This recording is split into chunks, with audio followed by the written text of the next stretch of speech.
Okay, let's get this thing underway here. I've been asked to do a little demonstration on how well the X-Treme dubber works. So here's a couple of brushes that I made the other day. This one I played with mixing colors a little bit, and this one is just a blended brush, kind of a sucker walleye color, if you will. I'm going to make a perch colored one. I've got my material all cut out already. What am I using for material? This is Near Hair. Easy product to get here in the Midwest because it's made in the Midwest. So it's real simple to come by. Ice Wing fiber in gold. I'm using 6/1000 untempered stainless steel wire. I've got some dubbing wax and a pair of sacrificial scissors. Something real heavy duty I can cut the wire with and not worry about wrecking any scissors. My good scissors that I use to cut the material with, I've already taken care of that. The only other thing I have is a brass bristle brush. The softer the material, the softer the bristle you want to use. So I wouldn't use a stainless steel bristle brush on this material, and it's a little too heavy to use a polyester bristle. So the brass bristle works out really well. So let's get started here. I'm just going to take my wire, double it over,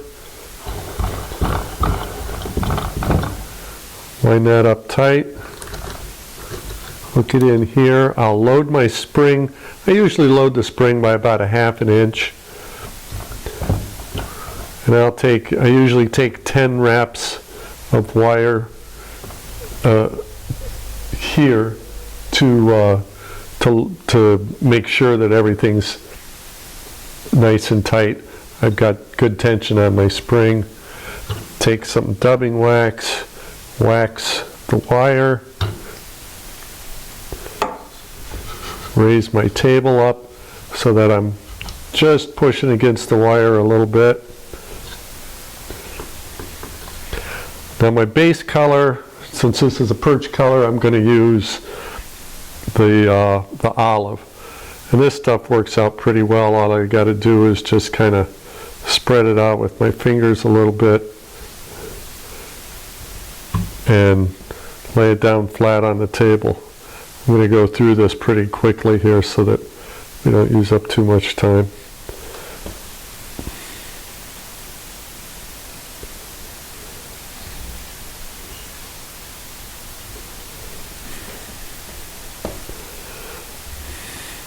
So I just want to get this fairly even across the table. It doesn't have to be perfect because we've got a lot of colors to put in here.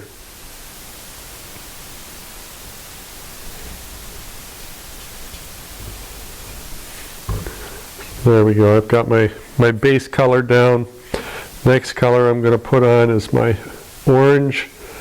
And so I'm going to come in with the orange, and I'm going to kind of space this out a little bit here. So I have about roughly 1 inch between each little clump of orange.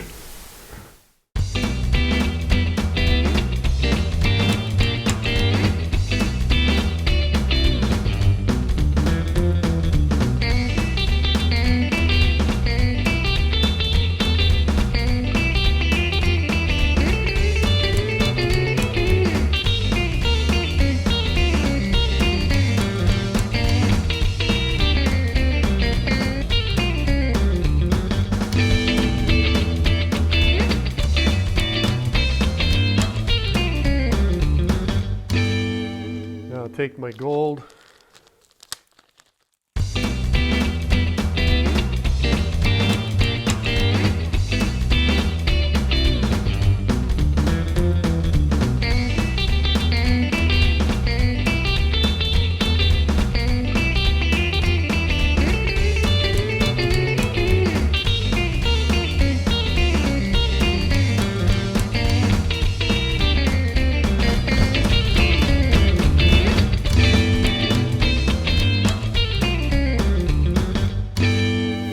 Now I'll take my dubbing wax, and this is fairly hard wax. This isn't the real soft, sticky, tacky stuff.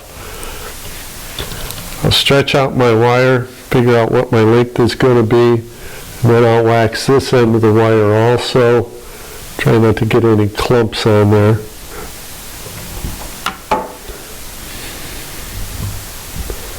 Bring that down, hook it onto my bottom wire, and I usually take about 5 or 6 wraps around like this.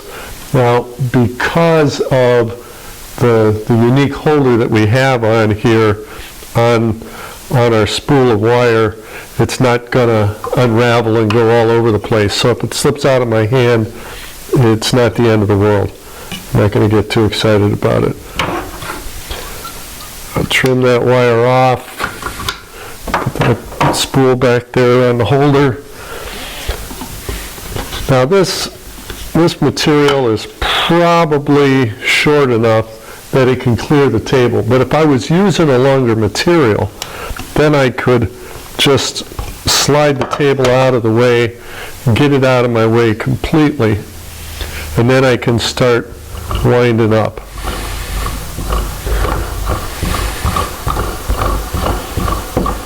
And you can see this goes rather quickly, and it's pretty nice because you're not going too fast. Sometimes you have a tendency with a drill to really nail that thing and go too fast. Now when it starts to tangle up a little bit, I'll grab my bodkin and just pick that material out a little, make sure everything's going in the right direction.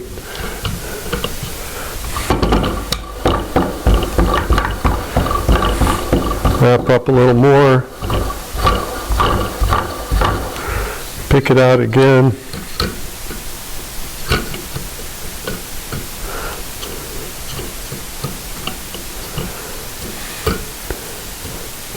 This goes rather quickly, and all I'm trying to do here is just to keep the material from not getting too tangled up.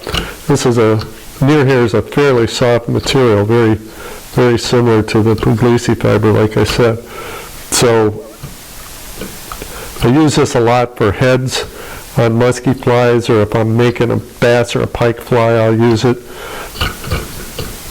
It's a very durable material. It's pretty easy to work with.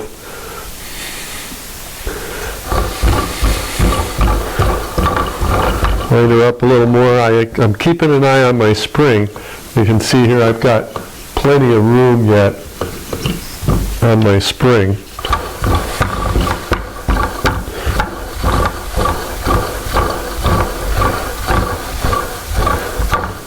So I'm already wrapped up pretty tight here, but I'll wrap it all the way up so that the spring is nearly all compressed. That way I know that my hair's not going to slip on my wire when I start working with it, tying the fly. So now I can come through with my brush and I can start to pick the hair out a little bit with my brush. A couple of places here where I can see that the hair doesn't want to unwrap real evenly. I can get in there and dig a little harder with the brush, get that picked out the way I want it.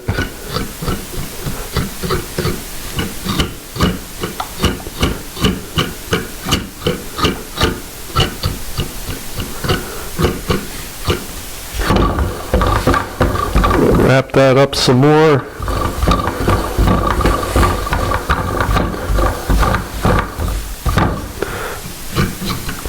Pick it out again.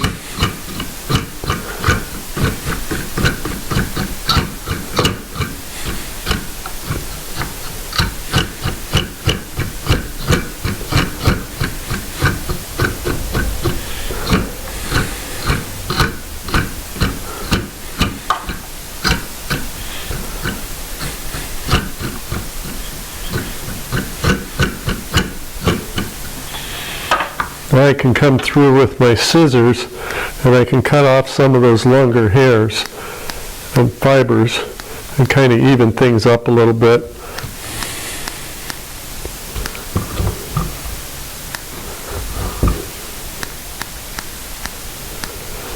this doesn't have to be perfect.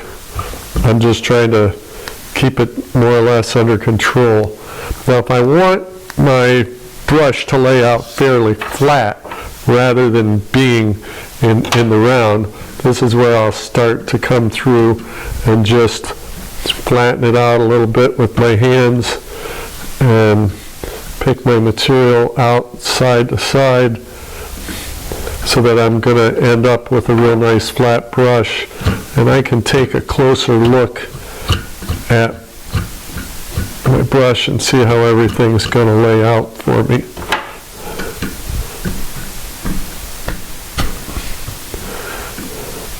Come back through, I can trim a little bit more, top and bottom, get all those hairs about even.